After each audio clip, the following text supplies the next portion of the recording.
Shalom teman-teman semua. Saat ini kita akan belajar terkait dengan replikasi DNA. Replikasi DNA itu dapat dikatakan merupakan atau dikatakan sebagai langkah awal dalam proses pembelahan sel. Jadi untuk replikasi DNA ini dia itu yang pertama terjadi, setelah itu baru diikuti oleh tahapan-tahapan selanjutnya dalam proses pembelahan sel.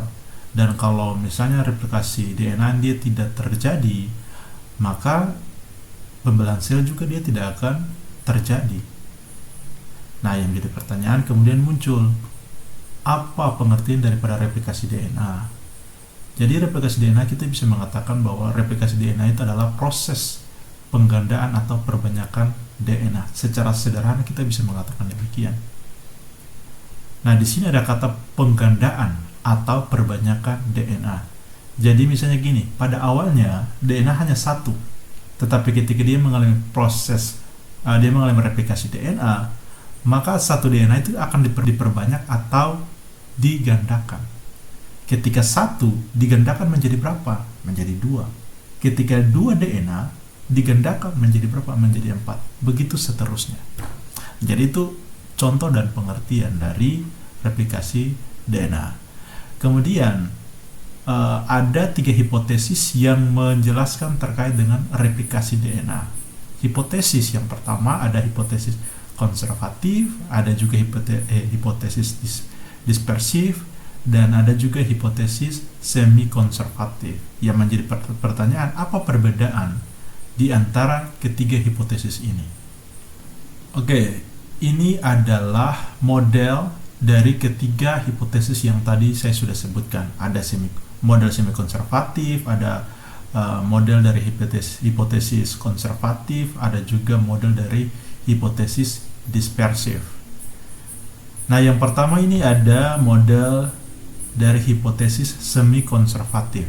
Nah, menurut hipotesis semi konservatif, setiap untai ganda DNA yang dihasilkan atau untai ganda DNA anakan yang dihasilkan melalui replikasi DNA memiliki satu untai DNA induk dan satu untai DNA baru dari hasil sintesis. Contohnya seperti apa? Ketika teman-teman lihat di gambar ini, di gambar DNA yang di sini tertulis parental. Parental ini bisa dikatakan sebagai DNA induk ya teman-teman. Nah, DNA induk ini dia berwarna merah muda. Ketika dia digandakan atau dia mengalami replikasi DNA, maka dia akan menghasilkan dari satu DNA akan menghasilkan 2 untai DNA baru. Oke? Dari satu DNA menjadi 2 untai DNA. Tetapi ketika teman-teman lihat di sini, ada untai DNA yang berwarna merah muda dan ada juga untai DNA yang berwarna biru. Nah, untai DNA yang berwarna merah muda ini dia sama dengan warna untai DNA pada induknya atau DNA parental sini. Artinya apa? Untai DNA yang berwarna merah muda ini merupakan untai DNA yang berasal daripada induk ini. Jadi dia dari untai DNA induk ini, kemudian satunya terdapat di anakan yang di sini. Kemudian yang satu di sini juga sama, ada juga untai DNA yang berwarna merah muda. Nah, untai berwarna merah muda ini dia berasal dari sini, untai DNA parental sini atau untai DNA induk. Jadi pada saat melakukan replikasi DNA, maka untai DNA ini akan terpisah, lalu untai DNA ini kemudian digunakan untuk mencetak untai DNA yang baru. Untai DNA yang baru ditandai oleh untai DNA yang berwarna apa? Nah, di sini untai DNA baru adalah yang berwarna biru. Jadi untai DNA baru ini dia berwarna biru, dan untai DNA yang berasal dari untai DNA induk ini dia berwarna merah muda. Nah, jadi hipotesis semi konservatif ini itu mengatakan bahwa setiap untai ganda DNA anakan yang dihasilkan melalui replikasi DNA memiliki satu untai tunggal DNA induk dan satu untai DNA baru. Oke? Lalu kemudian kita pindah ke model yang kedua, yaitu model menurut hipotesis konservatif. Nah, menurut hipotesis konservator dia menjelaskan bahwa untai DNA anakan terdiri dari hasil sintesis untai ganda baru, sedangkan untai DNA induk tetap bergabung. Artinya apa di sini, teman-teman? Ketika teman-teman lihat di sini ada untai DNA, ada dua untai ganda DNA kan, jadi satu, kemudian ada di bawah sini menjadi dua. Nah, dua di sini dia berubah menjadi untai DNA, ada yang berwarna biru, di sini semua berwarna biru, dan di sini semuanya berwarna merah muda. Nah, yang berwarna merah muda ini utuh daripada untai DNA induk atau untai DNA parental. Sedangkan yang berwarna biru ini dia merupakan untai DNA yang baru disintesis, dan di sini tidak ada untai DNA dari untai DNA induk. Jadi ini murni DNA yang baru disintesis. Sedangkan yang di sini dia murni untai DNA dari induk. Lihat dari warnanya saja sudah kelihatan. Oke, kemudian kita pindah ke model yang berikut adalah model replikasi DNA menurut hipotesis dispersif. Nah, menurut hipotesis dispersif, dia mengatakan bahwa DNA induk mengalami fragmentasi, yang hal ini mengakibatkan DNA anakan yang dihasilkan terdiri dari fragmen DNA induk dan DNA yang baru disintesis. Jadi fragmentasi itu adalah dia terpotong-potong. Jadi kalau ketika teman-teman lihat di sini ada untai DNA yang dia dalam suatu untai DNA itu dia terdiri dari warna merah muda dan juga warna biru. Ketika teman-teman lihat sini, perhatikan di sini awalnya merah muda, kemudian ketika di bawah sambungan di sini sudah berwarna biru, lalu kemudian keturun lebih bawah lagi dia berwarna merah muda lagi, kemudian setelah itu dia berwarna biru lagi. Jadi ini yang dimaksud dengan model hipotesis dispersif. Jadi untai DNA itu dia terdiri campuran antara, dalam suatu untai itu dia terdiri dari DNA induk dan juga DNA yang baru disintesis. Nah, itu model dari ketiga hipotesis terkait dengan replikasi DNA. Nah, ternyata ada komponen replikasi DNA. Ketika DNA mau mengalami proses replikasi, maka dia membutuhkan komponen-komponen. Komponen-komponen ini dia membantu supaya replikasi DNA dapat berjalan. Kalau tidak ada, bagaimana kalau tidak ada komponen ini? Maka otomatis replikasi DNA tidak bisa berjalan. Sehingga komponen-komponen ini sangat dibutuhkan dalam replikasi DNA. Nah, komponen yang pertama ada DNA cetakan atau DNA template. Kemudian komponen yang kedua ada molekul deoksiribonukleotida. Komponen yang ketiga ada DNA polimerase.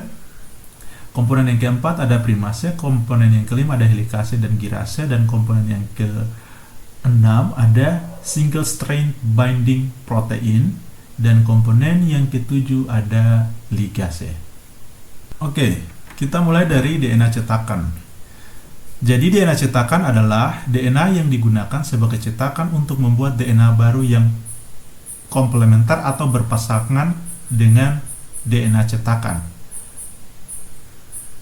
Kemudian yang kedua adalah molekul deoksiribonukleotida. Nah, molekul-molekul ini dia terdiri dari yang pertama DATP, yang kedua DTTP, yang ketiga DCTP, dan keempat adalah DGTP. Nah, masing-masing daripada molekul tadi yang saya sebutkan itu terdiri dari basa nitrogen, kemudian deoksiribosa, dan juga gugus fosa. Nah, molekul-molekul deoksiribonukleotida ini yang nanti akan digunakan untuk menyusun untaian pada DNA. Lalu kemudian yang berikut adalah DNA polimerase. DNA polimerase dia merupakan sebuah enzim yang berperan dalam mengkatalisis proses polimerase. Proses polimerase. Jadi polimerase atau nama lainnya adalah pemanjangan. Jadi fungsi daripada DNA polimerase ini adalah enzim yang berperan dalam proses polimerase atau pemanjangan nukleotida untuk membentuk untaian DNA. Kemudian yang berikut adalah primase. Primase adalah enzim yang mengkatalisis sintesis primer. Primase ini berperan untuk atau berfungsi untuk membuat atau mensintesis primer pada untaian DNA cetakan. Nah, jadi sebelum DNA polimerase dia melakukan sintesis DNA, maka terlebih dahulu primase ini dia membuat primer dulu. Primer pada untaian DNA. Kemudian setelah itu DNA polimerase dia datang dan dia itu melanjutkan proses pemanjangan untai DNA. Nah, primer ini dia terdapat pada untaian DNA cetakan. Kemudian yang berikut adalah helikase dan girase. Helikase merupakan enzim yang membuka ikatan hidrogen pada cetakan DNA. Kemudian girase adalah enzim yang berperan membantu proses pembukaan ikatan hidrogen pada DNA cetakan. Dan komponen yang berikut adalah single strand binding protein atau yang disebut sebagai SBB protein. Nah, protein ini dia berperan dalam menstabilkan untaian DNA yang telah terbuka. Kenapa? Supaya untaian DNA yang sudah terbuka dia jangan tertutup. Kalau dia tertutup maka akan menghambat proses replikasi DNA. Lalu yang komponen terakhir adalah ligase. Ligase merupakan enzim yang berperan dalam menyambung fragmen-fragmen DNA yang terputus. Dan mekanisme replikasi DNA terdiri dari ada denaturasi, inisiasi, pemanjangan untai DNA, ligasi fragmen-fragmen DNA, atau yang disebut juga sebagai fragmen Okazaki, dan juga yang terakhir adalah terminasi. Apa yang dimaksud dengan denaturasi? Denaturasi merupakan proses pemisahan DNA yang beruntai ganda menjadi DNA untai tunggal. Dan proses pemisahan DNA untai ganda menjadi DNA untai tunggal dilaksanakan oleh enzim yang disebut sebagai helikase. Lalu yang berikut adalah inisiasi. Inisiasi merupakan proses memulai sintesis DNA. Nah, setelah untai DNA terbuka, maka dilanjutkan dengan yang namanya penempelan enzim primase. Primase dia akan menempel pada DNA dan dia itu mensintesis primer. Dan setelah dia mensintesis primer, nah baru datang DNA polimerase. Dan di situ ketika dia sudah menempel, maka proses tersebut disebut sebagai proses inisiasi. Yang berikut adalah pemanjangan untai DNA. Nah, yang dimaksud dengan pemanjangan untai DNA ini apa? Pada saat tadi primer sudah terbentuk dan DNA polimerase sudah datang menempel pada primer. Kemudian DNA polimerase dia akan membaca di sepanjang untai DNA yang terbuka itu pasangannya apa. Misalnya ketika dia baca untai pertama, oh ternyata dia dapat ada basa nitrogen timin. Maka DNA polimerase dia akan memasang pasangannya, yaitu timin berarti pasangannya dengan adenin. Kemudian dia maju lagi, ternyata dia baca basa nitrogen yang berikut adalah sitosin, maka dia akan membuat pasangan sitosin dengan guanin. Begitu seterusnya sampai untai DNA itu dia semua disintesis. Dan yang berikut adalah ligase fragmen-fragmen DNA. Sintesis DNA pada untai negatif akan terbentuk fragmen-fragmen yang dikenal dengan fragmen Okazaki. Nah, fragmen-fragmen tersebut harus dipotong supaya membentuk DNA yang utuh.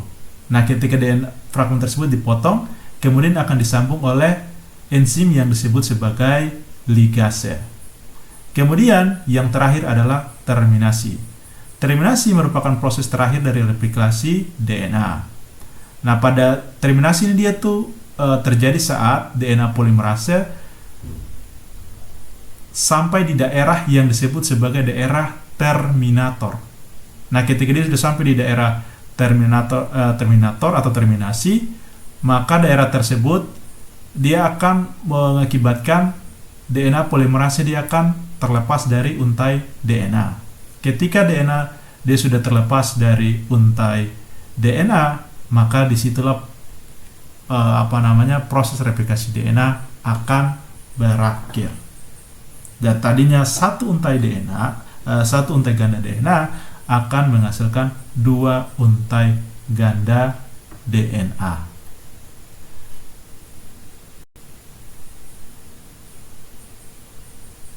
Oke, kemudian yang berikut kita masuk ke perbaikan DNA. Perbaikan DNA atau reparasi DNA merupakan salah satu proses memperbaiki atau pemulihan kerusakan DNA. Kerusakan DNA ini dapat disebabkan oleh aktivitas metabolisme, pengaruh zat kimia, dan juga pengaruh lingkungan, seperti misalnya sinar ultraviolet. Kemudian ketika DNA yang sudah rusak, ini harus diperbaiki. Kenapa kalau dia tidak diperbaiki? Karena akan mengakibatkan gangguan pada suatu makhluk hidup. Kalau misalnya perbaikan DNA pada manusia dia tidak diperbaiki, maka manusia akan mengalami gangguan. Dan gangguan itu bisa saja dampaknya paling kecil sampai dampak yang mengancam jiwa. Misalnya terjadi apa? Terjadi kanker. Nah, perbaikan DNA ada tiga cara, yaitu ada damage reversal, damage removal, dan juga damage tolerance. Yang pertama, damage reversal. Damage reversal merupakan perbaikan langsung terhadap DNA yang rusak.